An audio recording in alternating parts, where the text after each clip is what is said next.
তাহলে দেখো, চাপের প্রভাবটা সব ক্ষেত্রে পড়বে না। চাপের প্রভাব তখনই হবে যদি বিক্রিয়ক বা উৎপাদ গ্যাসীয় হয়। বিক্রিয়ক বা উৎপাদ কমপক্ষে একটি গ্যাসীয় হয়।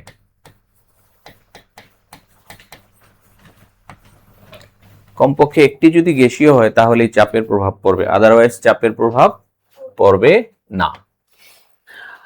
নরমালি কি হবে, যদি তুমি চাপ বৃদ্ধি করো, চাপ বৃদ্ধি করলে গ্যাসীয় অণুগুলোর মধ্যে সংঘর্ষ বাড়বে।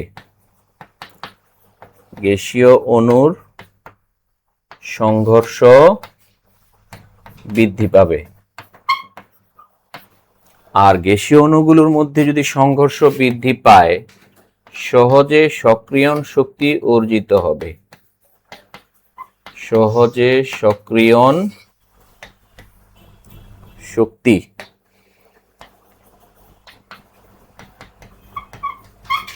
অর্জন হবে। চাপ বৃদ্ধি পেলে গ্যাসীয় অণুগুলোর মধ্যে সংঘর্ষ বাড়বে, আর সংঘর্ষ বাড়লে সক্রিয়ণ শক্তি সহজে অর্জিত হবে। তার মানে হলো আলটিমেটলি রেট অফ রিঅ্যাকশন বাড়বে। রেট অফ রিঅ্যাকশন বাড়বে।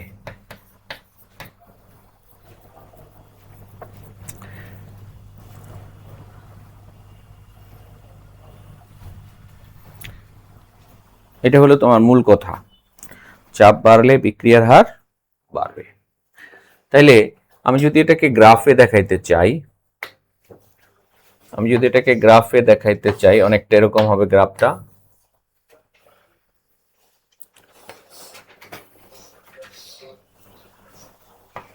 দেখো, একটা বিক্রিয়া হচ্ছিল, এরকম একটা গ্রাফ। এটা স্বাভাবিক অবস্থায়।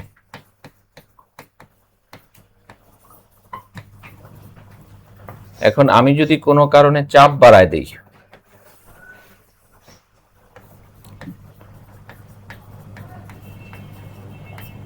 চাপ বৃদ্ধি করার কারণে খেয়াল করো সক্রিয়ণ শক্তির পরিমাণটা কমে গেছে।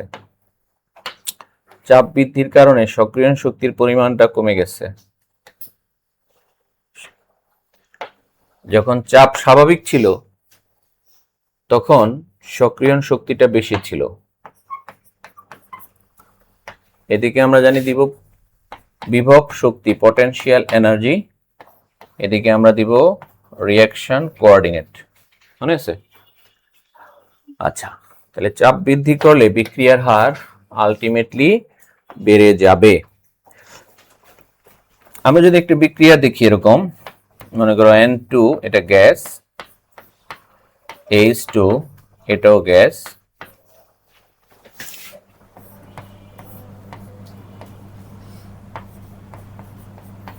2NH3 এটাও গ্যাস। তাহলে এই বিক্রিয়ার ক্ষেত্রে Kp এর একটা সমীকরণ হয় এরকম, P ammonia square, P nitrogen, P hydrogen cube.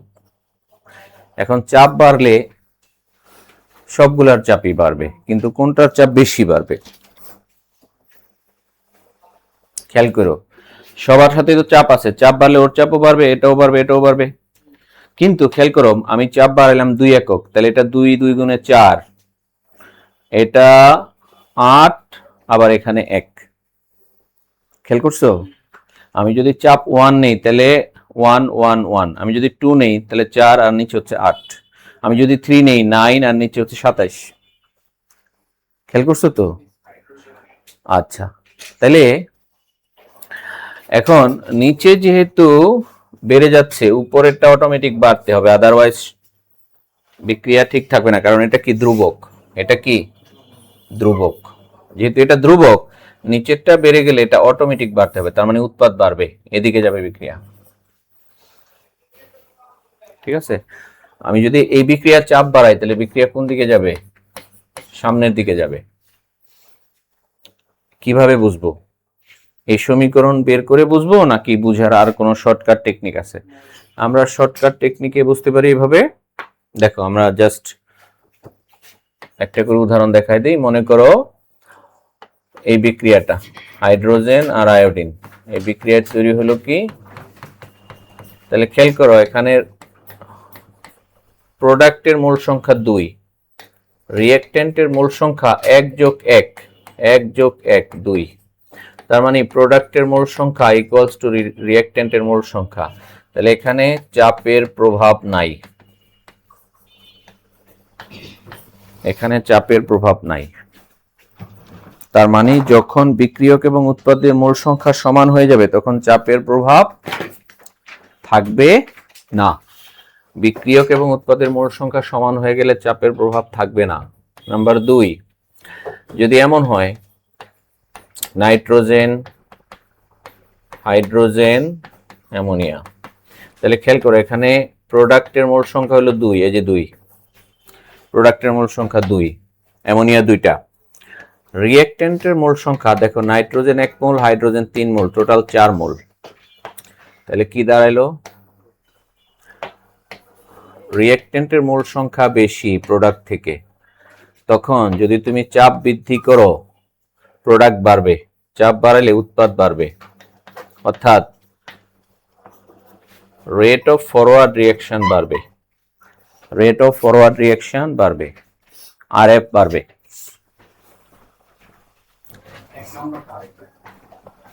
এক নাম্বার হলো 1 মোল 1 মোল, টোটাল 2 মোল, আর এখানে আছে 2 মোল, তাহলে মোল সংখ্যা সমান। তাহলে চাপ বাড়াইলে এই দিকের চাপও যতটা বাড়বে এই দিকের চাপও ততটা বাড়বে, এই দিকের সংঘর্ষ যতটা বাড়বে এই দিকের সংঘর্ষ ততটা বাড়বে। তাহলে বিক্রিয়ার হারের কোনো পরিবর্তন হবে না। চাপ বাড়ানো বা কমানো কোনো ফ্যাক্টর না। ওকে সবাই?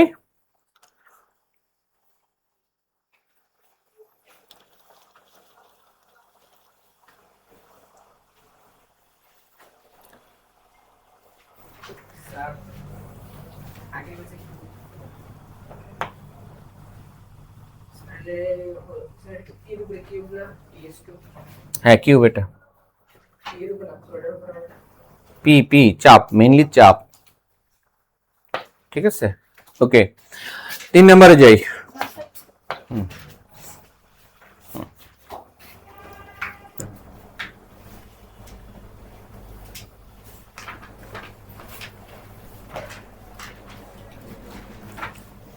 ওকে দেখো 3 নাম্বার হইল যদি এরকম হয় সালফার ট্রাইঅক্সাইডের বিয়োজন বিক্রিয়াতে এটা তৈরি হইলো, তাহলে খেয়াল করো এখানে প্রোডাক্টের মোল সংখ্যা 2 মোল আর এখানে আছে 1 মোল, 2 যোগ 1 ইকুয়ালস টু 3 মোল, আর রিঅ্যাকট্যান্টের মোল সংখ্যা 2 মোল। তার মানে হলো প্রোডাক্ট গ্রেটার দেন রিঅ্যাকট্যান্ট। এই অবস্থাতে যদি চাপ বাড়াও তাহলে উৎপাদ কমবে, উৎপাদ কমবে, রেট অফ ব্যাকওয়ার্ড রিঅ্যাকশন বাড়বে। উৎপাদ কমে যাওয়া মানে রেট অফ ব্যাকওয়ার্ড রিঅ্যাকশন বেড়ে যাওয়া। ঠিক আছে,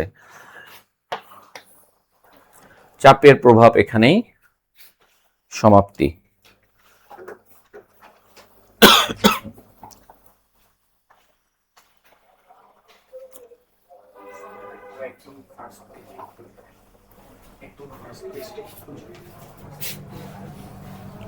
একবারে পুরো লেকচারের এটা পিডিএফটা দিয়ে দিব গ্রুপে।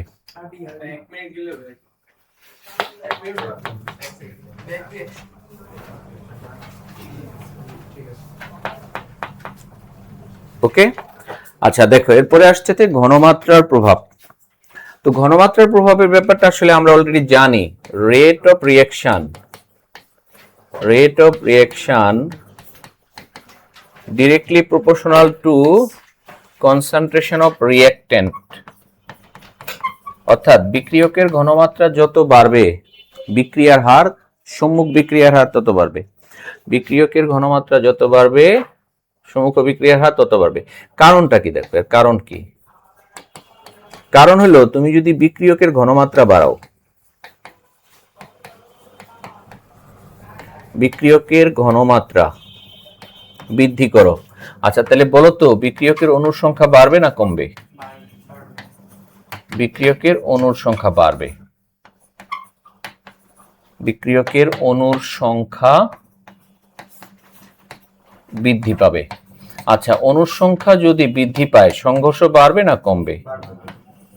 সংঘর্ষ বৃদ্ধি পাবে। সংঘর্ষ যত বাড়বে তত সক্রিয়ণ শক্তি অর্জিত হবে। সহজে সক্রিয়ণ শক্তি অর্জন হবে। আর যত সহজে সক্রিয়ণ শক্তি অর্জন হবে ততই রেট অফ রিঅ্যাকশন বাড়বে।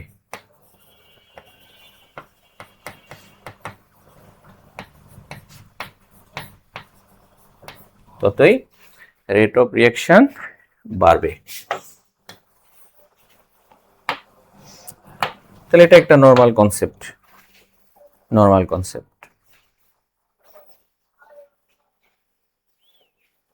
ঠিক আছে?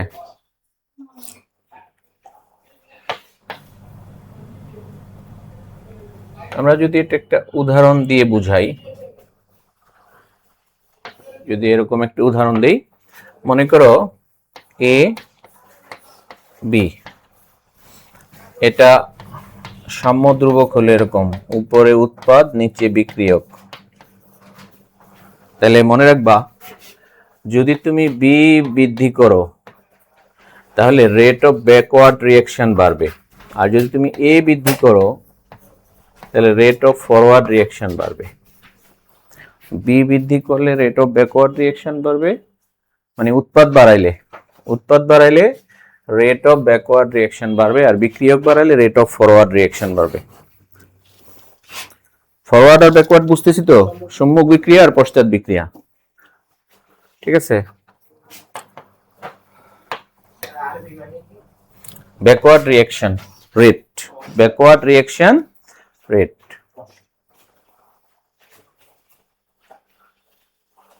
ক্লিয়ার সবাই? ঘনমাত্রার প্রভাব শেষ। ঘনমাত্রার প্রভাব নিয়ে আমাদের আলোচনা নাই। আচ্ছা, ঘনমাত্রার প্রভাবের সাথে যদি আমরা একটা গ্রাফ দেখাইতে চাই তাহলে গ্রাফটা হবে এরকম। দেখো,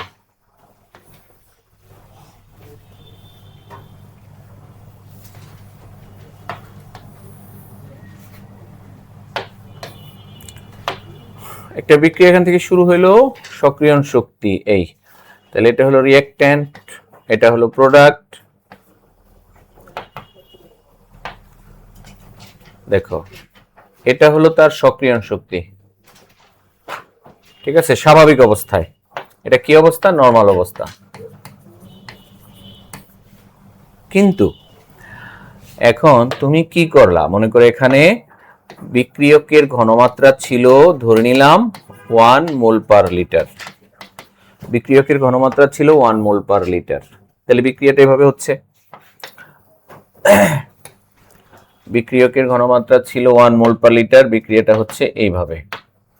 এদিকে reaction coordinate, potential energy, reaction coordinate. But এইবার তুমি যেটা করলা সেটা হলো তুমি বিক্রিয়কের ঘনমাত্রা বাড়ায় দিলা। কতটুকু বাড়াইলা? সাপোজ বিক্রিয়কের ঘনমাত্রা বাড়ায়া করলা হলো 2 মোল পার লিটার। বিক্রিয়কের ঘনমাত্রা যখন তুমি 2 মোল পার লিটার করলা তাহলে বিক্রিয়ার হার আগে থেকে দ্বিগুণ হয়ে যাবে, সক্রিয়ণ শক্তি আগের অর্ধেক হয়ে যাবে। ঠিক আছে? মনে করো এখানে সক্রিয়ণ শক্তি এটা ছিল হলো, এই জায়গাটা ছিল 10, এই জায়গাটা ছিল ধরে নিলাম 100, তার মানে 90। তো এটা 10, এটা ছিল 100, আর এটা হলো 50। ঠিক আছে? না 50 না 55, কত হবে? এতটুকু হবে 45, এতটুকু 45, তাহলে এটা হবে 55। ঠিক আছে? তাহলে অটোমেটিক সক্রিয়ণ শক্তিটা কি হয়েছে? কমে গেছে। আর হলো রিঅ্যাকট্যান্ট, পি হলো প্রোডাক্ট। ঠিক আছে? বিক্রিয়ক, আর এটা কি? উৎপাদ। ক্লিয়ার? তাহলে এই ক্ষেত্রে খেয়াল করো সক্রিয়ণ শক্তি কমে গেছে আগের থেকে, সক্রিয়ণ শক্তি এই যে অর্ধেক হয়ে গেছে, সক্রিয়ণ শক্তি অর্ধেক হয়ে যাবে, তাহলে বিক্রিয়ার হার বেড়ে যাবে। ক্লিয়ার সবাই? ওকে, পরের পেজে গেলাম। প্রভাবক এবং প্রভাবকের বৈশিষ্ট্য।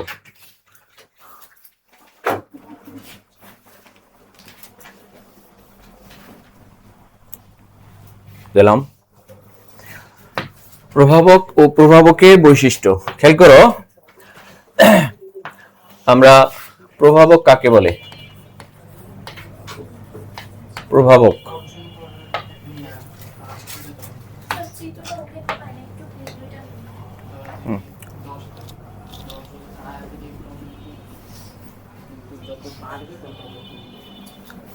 ঠিক আছে সবাই? ক্লিয়ার? ওকে, দেখো এখন প্রভাবক যে সকল রাসায়নিক পদার্থ, যে সকল রাসায়নিক পদার্থ বিক্রিয়া স্থলে উপস্থিত থেকে, বিক্রিয়া স্থলে উপস্থিত থেকে বিক্রিয়কের সক্রিয়ণ শক্তি কমিয়ে বিক্রিয়াকে একটি বিকল্প পথে, আচ্ছা কমিয়েও হইতে পারে বাড়িয়েও হইতে পারে, কারণ ধনাত্মক ঋণাত্মক দুই ধরনের প্রভাবকই আছে। বিক্রিয়কের সক্রিয়ণ শক্তি কমিয়ে বা বাড়িয়ে বিক্রিয়াকে একটি বিকল্প পথে পরিচালিত করে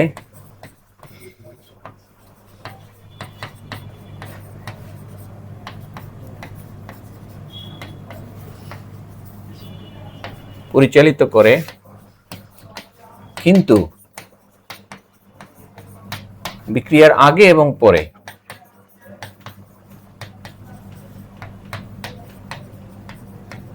বিক্রিয়ার আগে এবং পরে তার ধর্ম ও ভর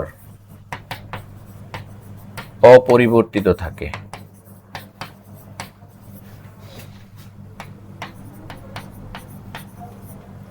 তাদেরকে প্রভাবক বলে।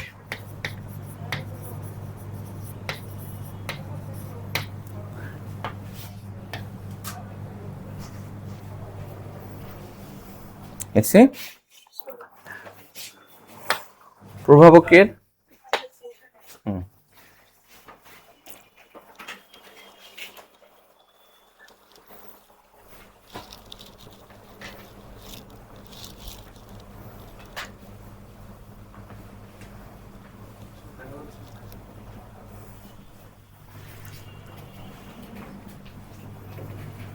ওকে সবাই?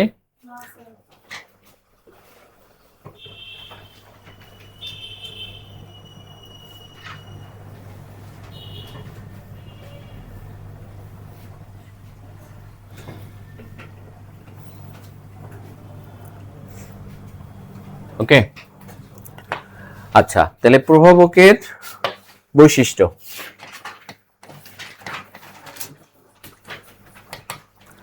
প্রভাবকের বৈশিষ্ট্য নাম্বার 1,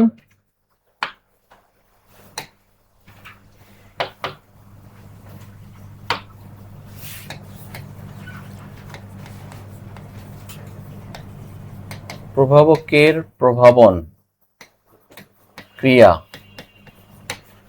সুনির্দিষ্ট। এর মানে কি?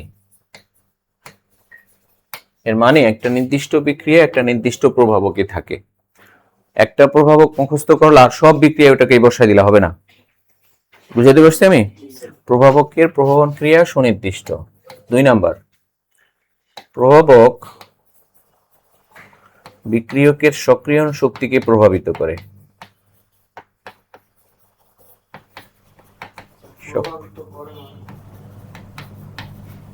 প্রভাবকের প্রভাবন ক্রিয়া সুনির্দিষ্ট।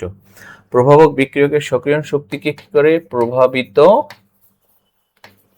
করে।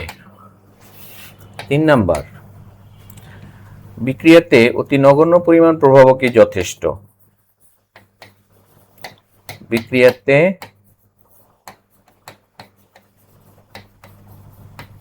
অতি নগণ্য পরিমাণ প্রভাবক ই যথেষ্ট। মানে তোমার মনে হতে পারে যে আমি বিক্রিয়া করতেছি, বেশি প্রভাবক দিলে বুঝি তাড়াতাড়ি হবে না, তো অল্প একটু দিলেও বিক্রিয়া যত দ্রুত হবে, বেশি দিলেও বিক্রিয়া তত দ্রুত হবে। 4 নাম্বার, প্রভাবক বিক্রিয়ায় অংশগ্রহণ করলেও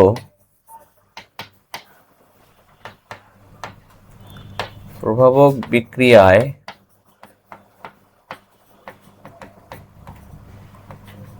অংশগ্রহণ করলেও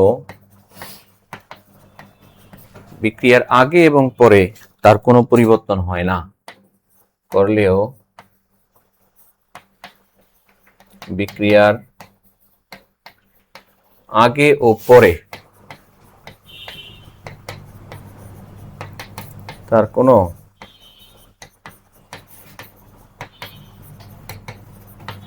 পরিবর্তন হয় না।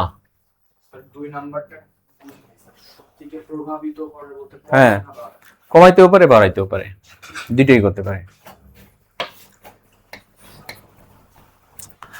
প্রভাবক বিক্রিয়ায় অংশগ্রহণ করলেও বিক্রিয়ার আগে এবং পরে তার কোনো পরিবর্তন হয় না। এরা বিক্রিয়াকে একটি বিকল্প পথে পরিচালিত করে।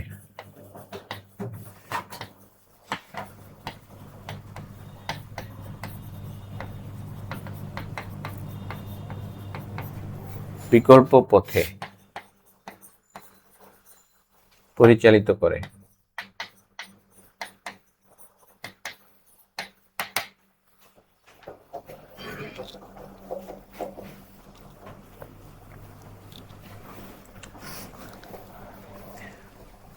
লিখছি, সাম্যাবস্থায় বিক্রিয়া যদি চলে যায় তখন তার উপর কোনো প্রভাব থাকে না। সাম্যাবস্থার উপর বিক্রিয়ক প্রভাবকের কোনো প্রভাব নেই। সাম্যাবস্থায় প্রভাবকের ভূমিকা নেই।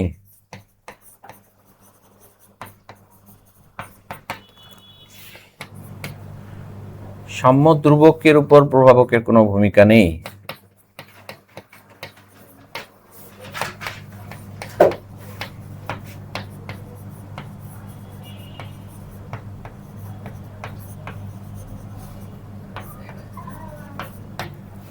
সাম্য ধ্রুবকের উপর প্রভাবকের ভূমিকা নেই। ঠিক আছে, ওকে। প্রভাবকের প্রকারভেদ। প্রভাবকের প্রকারভেদ, প্রভাবকের শ্রেণী বিভাগ। প্রভাবককে আমরা 4 ভাগে ভাগ করতে পারি।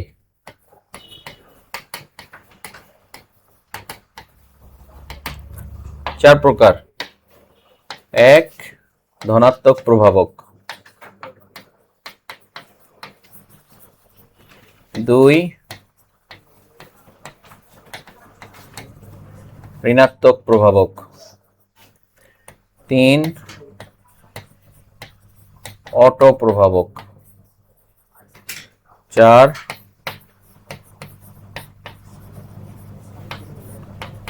আবিষ্ট প্রভাবক।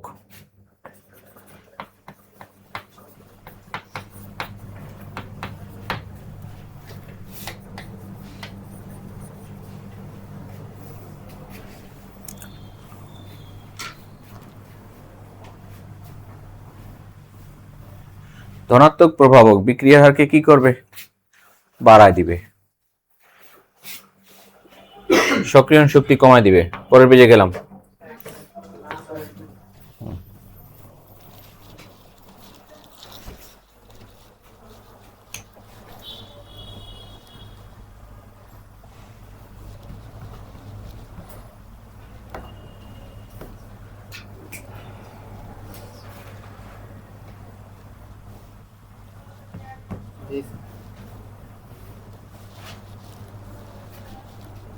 ওকে, ধনাত্মক প্রভাবক। দেখো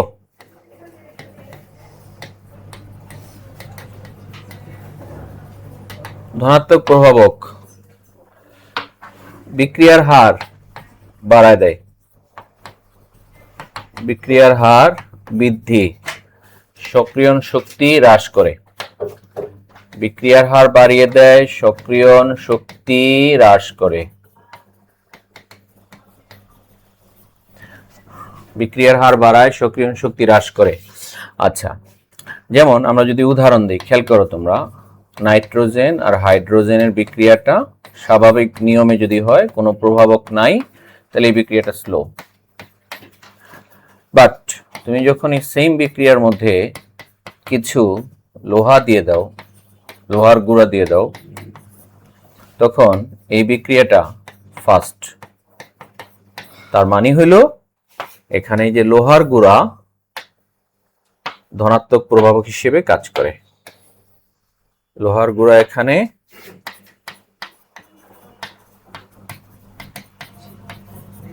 প্রভাবক হিসেবে কাজ করে। এখন এই ধনাত্মক প্রভাবকের যদি আমরা গ্রাফ আঁকি, একটা ধনাত্মক প্রভাবকের যদি একটা গ্রাফ আঁকি,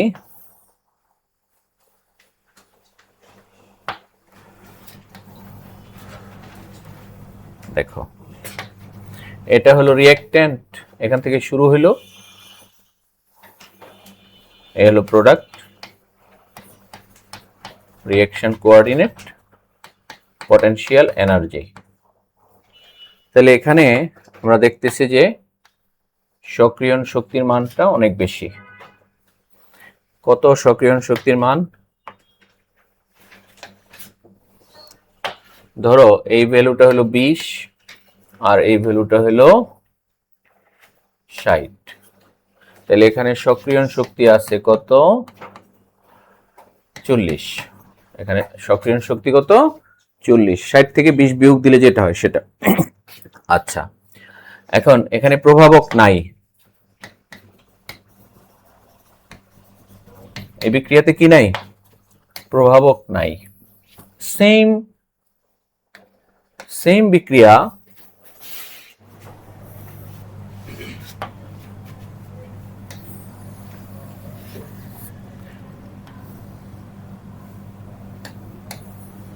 বিক্রিয়াটা যখন প্রভাবক থাকবে তখন দেখা গেল প্রভাবকের কারণে বিক্রিয়াটা এইভাবে হচ্ছে, লাল কালার যেটা। এই ক্ষেত্রে যে সক্রিয়ণ শক্তি,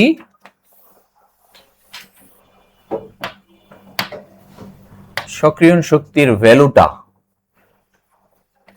দেখো, এখানে সক্রিয়ণ শক্তির ভ্যালুটা এটা ধরো কত? 45। তাহলে সক্রিয়ণ শক্তির ভ্যালু হয়ে যাচ্ছে হলো 25। প্রভাবক আছে নাকি নাই? প্রভাবক আছে। প্রভাবক আছে, সক্রিয়ণ শক্তি কমে গেছে। এখন প্রশ্ন হলো প্রভাবক কতটুকু সক্রিয়ণ শক্তি সাপ্লাই দিচ্ছে? 15। 45 আগে ছিল কত? 40, এখন হচ্ছে কত? 25। তাহলে প্রভাবক সহায়তা করেছে 15 কিলো জুল শক্তি দ্বারা। খেয়াল করো, প্রভাবক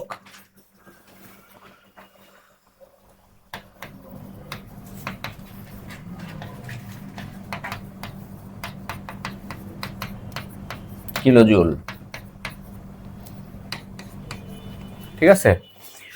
তাহলে প্রভাবক কি করছে? শক্তি, সক্রিয়ণ শক্তি কমায় দিচ্ছে। কমায় দিচ্ছে মানে ও নিজে কিছু দিয়ে হেল্প করছে, ঠিক আছে? তাহলে এই ক্ষেত্রে এটা হলো ধনাত্মক প্রভাবক। ক্লিয়ার সবাই? ধনাত্মক প্রভাবক ক্লিয়ার। আমরা চলে যাচ্ছি ঋণাত্মক প্রভাবক।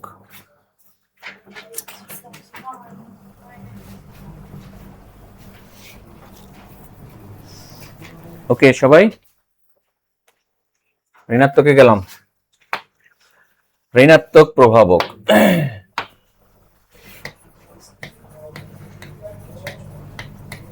আচ্ছা ঋণাত্মক প্রভাবক কি করে? রেট অফ রিঅ্যাকশন কমায় দেয়।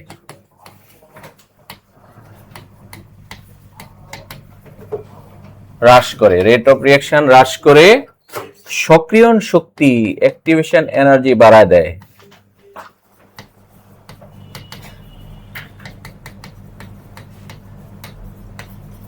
সক্রিয়ণ শক্তি বাড়ায় দেয়। আমরা একটা উদাহরণ দেই। H2O2 এই বিক্রিয়াটা বিয়োজিত হয়ে অক্সিজেন গ্যাস তৈরি করে এবং এটা একটা দাহ্য পদার্থ।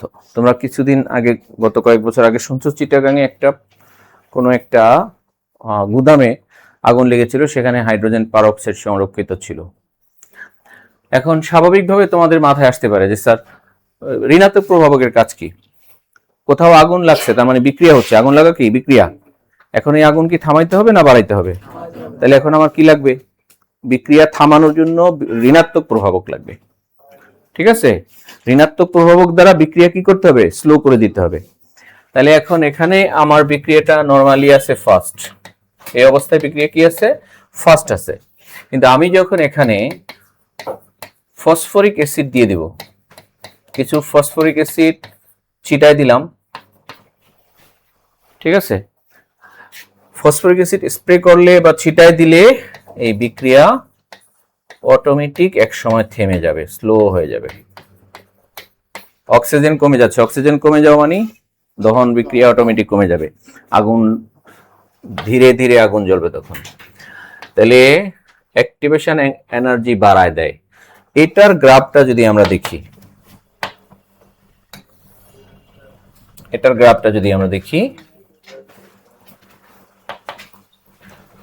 এটা হলো রিঅ্যাক্ট্যান্ট প্রোডাক্ট, এইভাবে হচ্ছিল। ধরো এটা ছিল 20, এটা ধরো 40, তাহলে এখানে অ্যাক্টিভেশন এনার্জি কত? 20।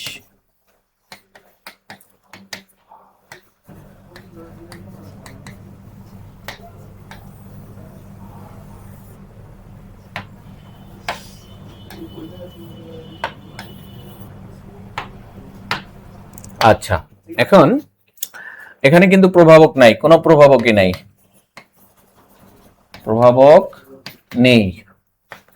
কিন্তু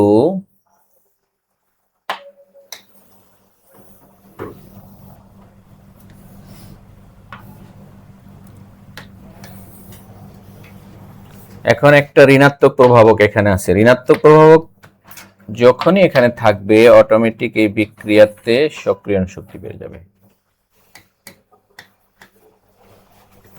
দেখা গেল প্রভাবক আছে এবং সক্রিয়ণ শক্তি হয়ে গেছে 40।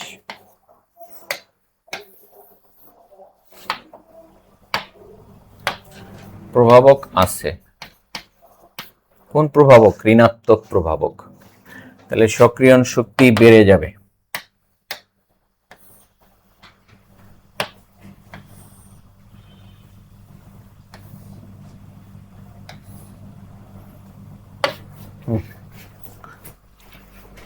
বিক্রিয়া হার কমে যাবে।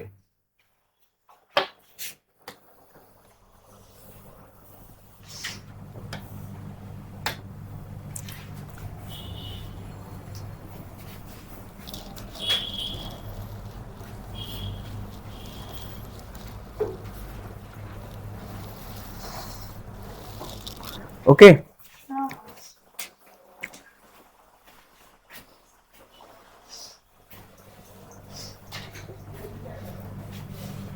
অটো প্রভাবক। অটো প্রভাবক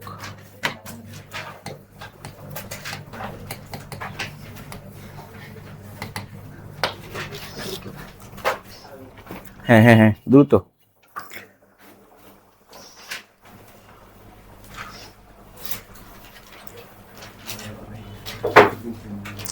অটো প্রভাবক, দেখো অটো প্রভাবক হলো কোনো বিক্রিয়ার উৎপাদ যদি ওই বিক্রিয়াতে প্রভাবকের মতো আচরণ করে। একটা বিক্রিয়ার উৎপাদ সেই বিক্রিয়ায় প্রভাবকের মতো আচরণ করলে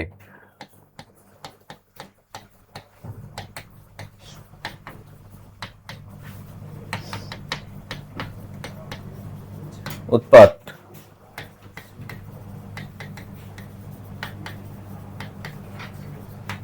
উক্ত বিক্রিয়ায়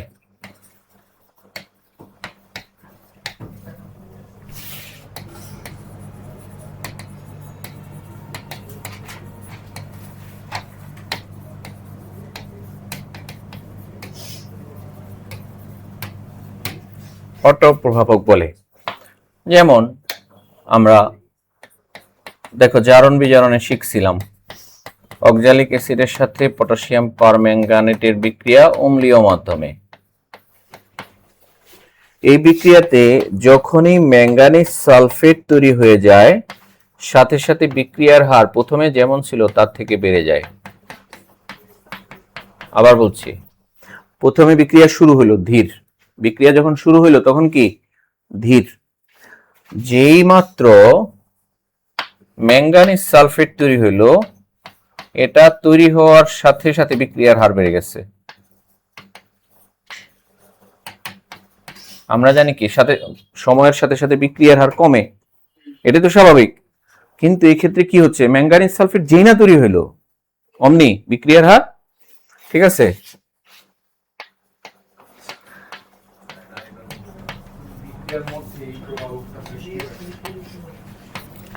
খেয়াল করে বিক্রিয়া শুরু করছি আমরা এটা এটা এটা দিয়ে, তাহলে বিক্রিয়া ধীর গতি। যখনই ম্যাঙ্গানিজ সালফেট তৈরি হয়ে গেল, এই ম্যাঙ্গানিজ সালফেট তৈরি হয়ে যাওয়ার সাথে সাথে বিক্রিয়ার হার আগের থেকে বেশি হবে। তাহলে এটা হলো এখানে অটো প্রভাবক।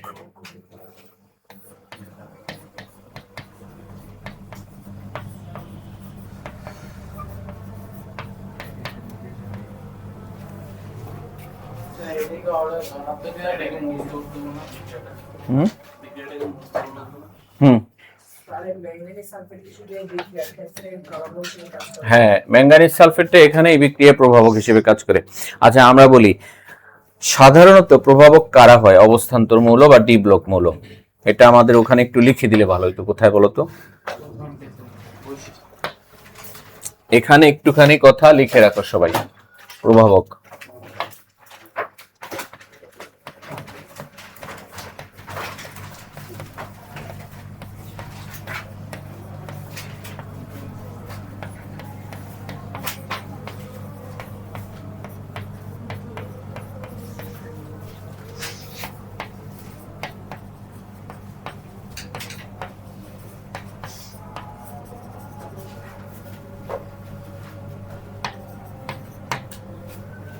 সাধারণত, ব্যতিক্রমী ঘটনাও আছে।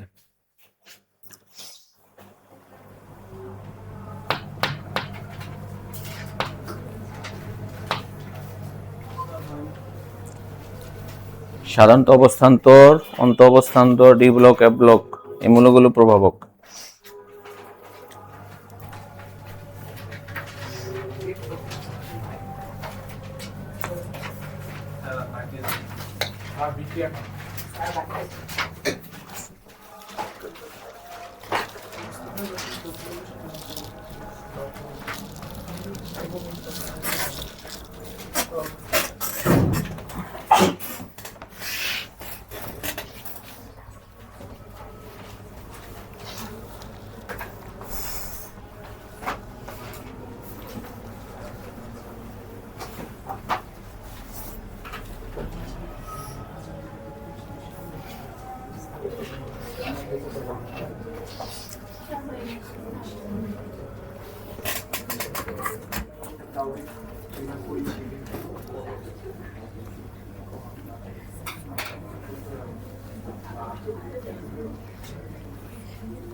আবিষ্ট প্রভাবক, দেখো আবিষ্ট প্রভাবক হলো এরকম যে মনে করো আমরা এটা একটা আবদ্ধ পাত্র,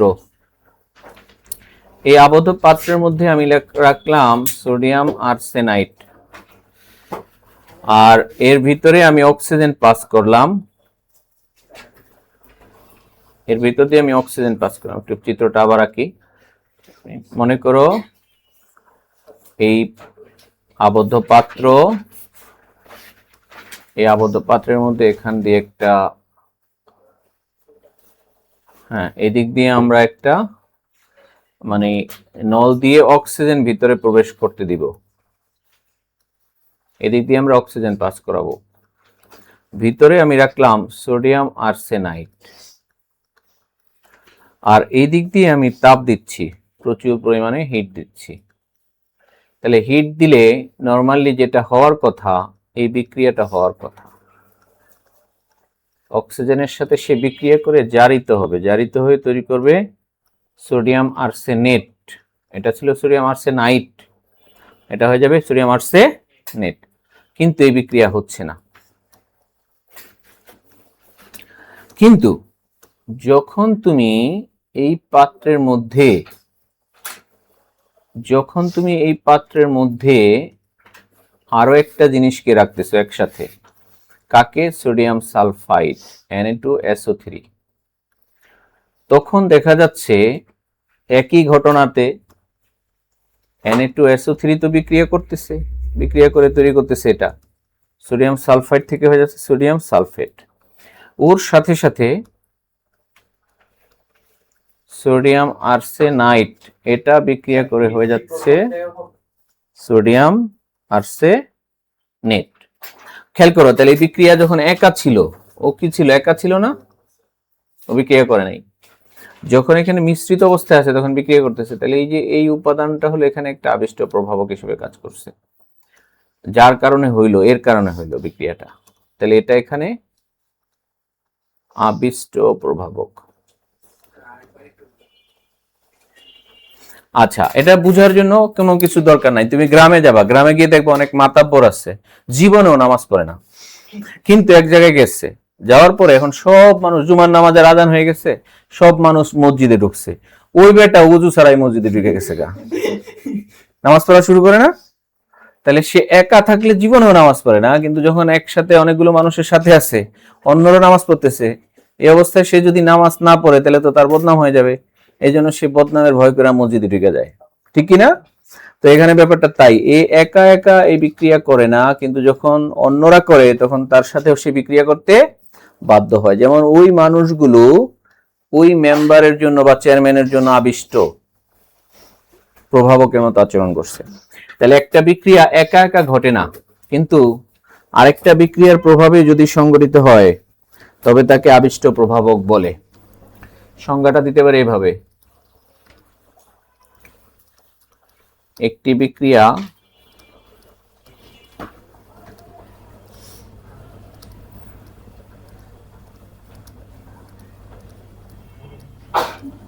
একা একা ঘটে না, তবে অপর একটি বিক্রিয়ার প্রভাবে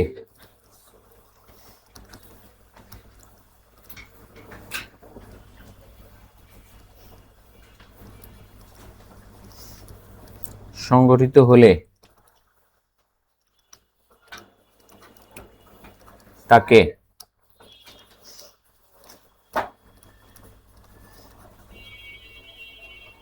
আবিষ্ট প্রভাবক বলে।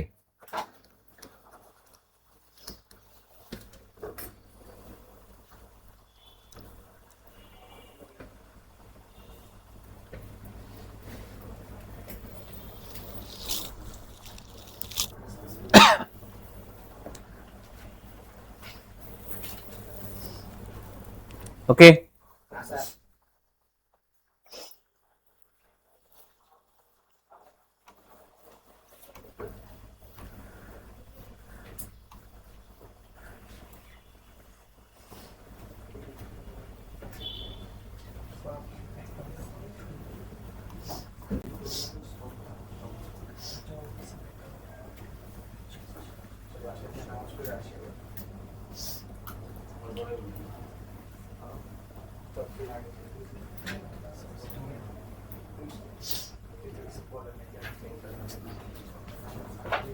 সবাই ওকে?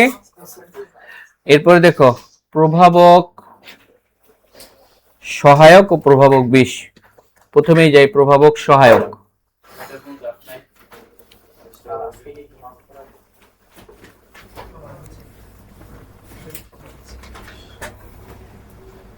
প্রভাবক সহায়ক, খেয়াল করো,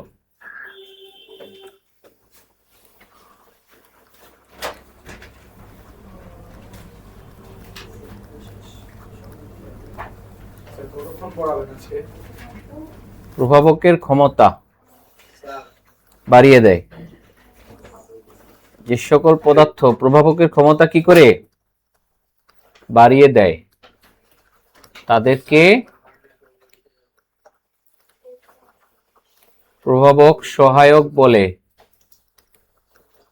সবাই বোর্ডের দিকে তাকাও, একটু খেয়াল করো। এই যে বিক্রিয়াটা একটু আগে আমরা দেখাইছিলাম, এই বিক্রিয়াটা স্লো, বাট এই বিক্রিয়াতে যদি আয়রন থাকে তাহলে এই বিক্রিয়া ফাস্ট, আর স্লো থাকে না, সে কি হয়ে যায়? ফাস্ট। এই বিক্রিয়াতে যদি আয়রনের সাথে মোলিবডেনাম থাকে অথবা অ্যালুমিনিয়াম অক্সাইড থাকে, এটা থাকে, তাহলে ভেরি ফাস্ট, বিক্রিয়া আরো দ্রুত হয়। তাহলে খেয়াল করো, এটা হলো প্রভাবক,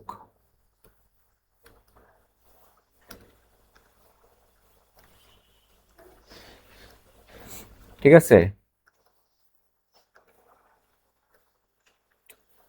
আর এটা হলো প্রভাবক সহায়ক।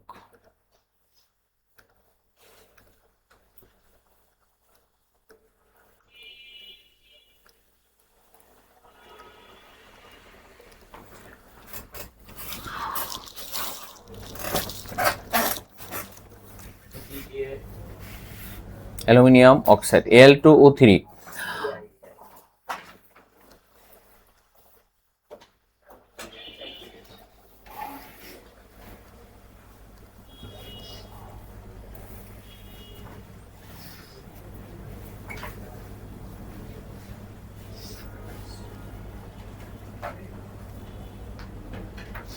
ওকে,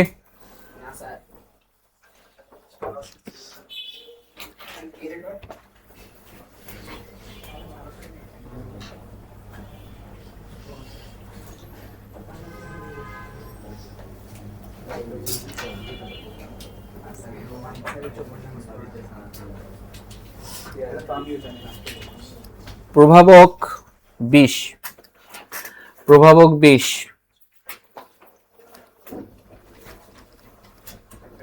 আচ্ছা, প্রভাবক সহায়ক যদি প্রভাবকের ক্ষমতা বাড়ায় দেয় তাহলে প্রভাবক 20 কি করবে?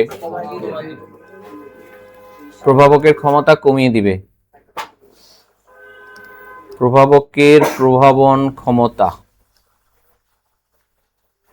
কমিয়ে দিবে। প্রভাবকের প্রভাবন ক্ষমতা কমিয়ে দেয়। যেমন দেখো, এই বিক্রিয়াটা স্বাভাবিকভাবে যদি হয় তাহলে এই বিক্রিয়া স্লো। এই বিক্রিয়া যখন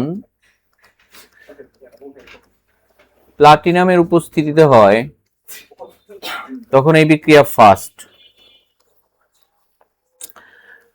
এই বিক্রিয়াতে যখন প্লাটিনামের সাথে কিছু আর্সেনিক অক্সাইড ভেজাল হিসেবে থাকে তখন এই বিক্রিয়া আবার স্লো হয়ে যায়, ঠিক আছে?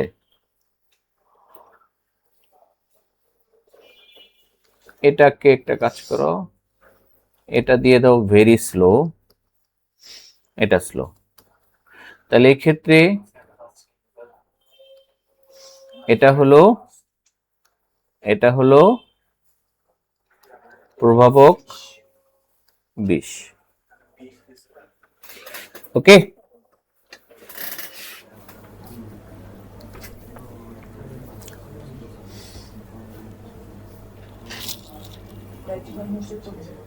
সবাই ওকে?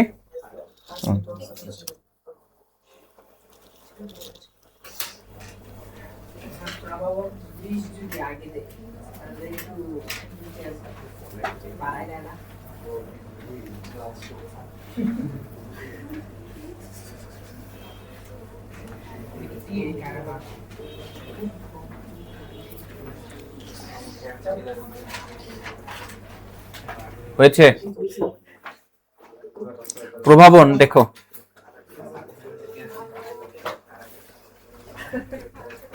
প্রভাবন, প্রভাবক যে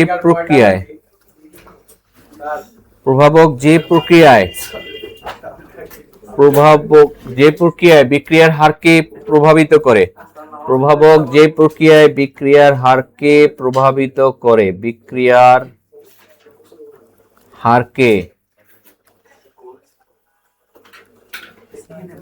প্রভাবিত করে, সেই প্রক্রিয়াকে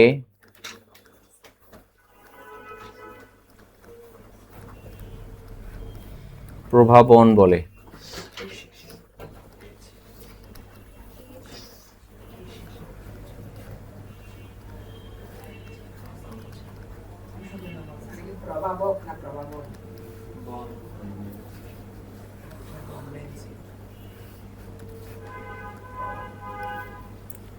প্রভাবন দুই প্রকার। নাম্বার 1 সমসত্ব প্রভাবন, নাম্বার 2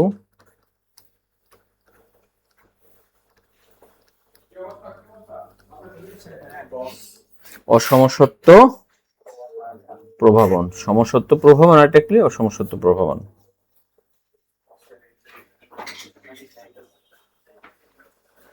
হ্যালো,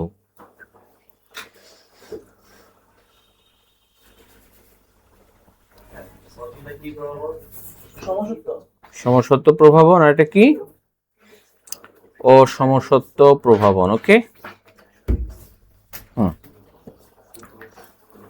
সমসত্ব প্রভাবন দেখো,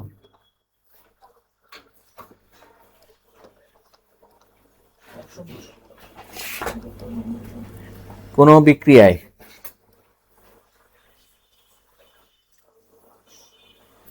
ওয়ালাইকুম আসসালাম, হ্যাঁ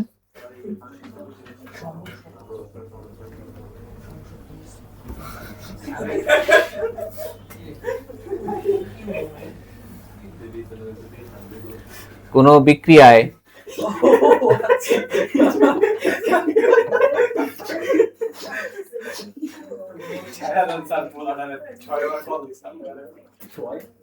কোন বিক্রিয়ায় বিক্রিয়ক, উৎপাদ এবং প্রভাবকের ভৌত অবস্থা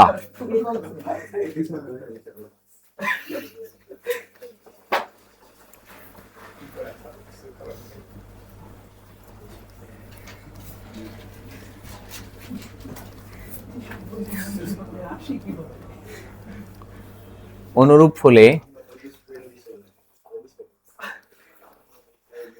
তাকে সমসত্ব প্রভাবন বলে।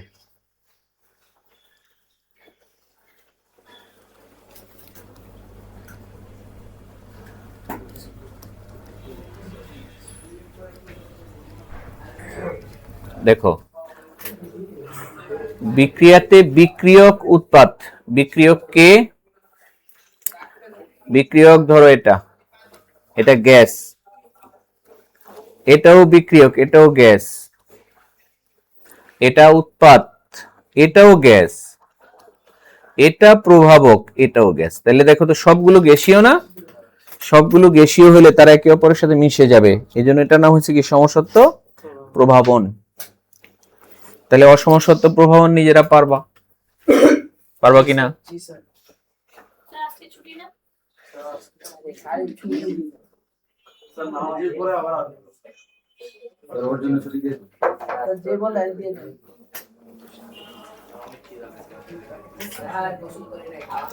ওকে, সবাই হয়েছে?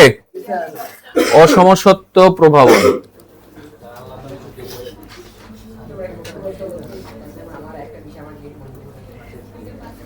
কোন বিক্রিয়ায়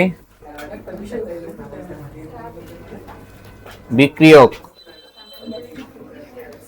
উৎপাদ এবং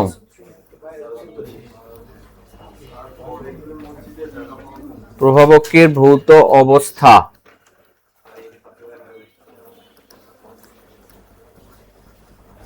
অনুরূপ না হলে তাকে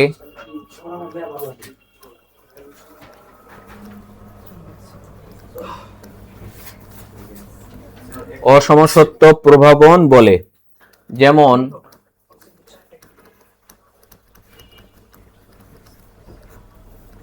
অ্যামোনিয়া, এটাও গ্যাস দেখো, কিন্তু এখানে যে লোহা, এই লোহাটা হলো কঠিন। তাহলে দেখো একটা ভিন্ন হওয়ার কারণে এই বিক্রিয়া কি হয়ে গেছে, অসমসত্ব প্রভাবন হয়ে গেল। এই বিক্রিয়া হয়ে গেল অসমসত্ব প্রভাবন।